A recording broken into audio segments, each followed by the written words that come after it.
ఏం చేస్తున్నాడు? ఆకలి, క్యాప్సికం, సాంబార్.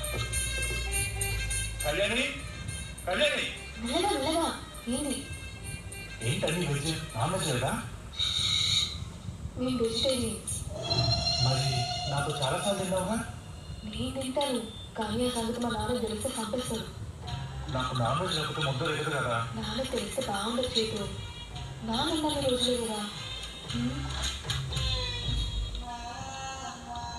నాన్ వెజ్ లేకపోతే ఏంటి, మందుతో సరిపెట్టుకుందాం.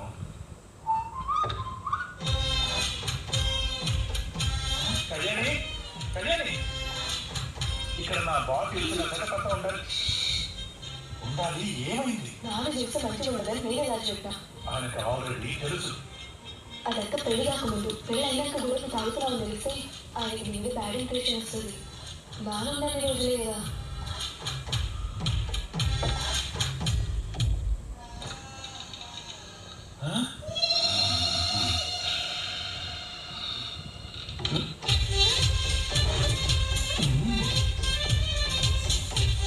కళ్యాణి, మన బిడ్డలో మీ నాన్న పడుతున్నాడేంటి? నాన్నేంటి మామ. అదే నాన్నకి ఏసీ లేకుంటే నిద్ర పట్టొచ్చేది. మన ఇంట్లో మన బెడ్రూమ్లో మాత్రమే కదా ఏసీ ఉంది. ఆయన కష్టపడుతుంటే చూడలేక నేనే మన రూమ్లో పడుకోన్నా. నాన్న ఉన్నన్ని రోజులే కదా. ఇంకో బెడ్రూమ్ ఫర్నిచర్ పెట్టి లాక్ చేస్తుంది. మరి మనం ఎక్కడ పడుకోవాలి?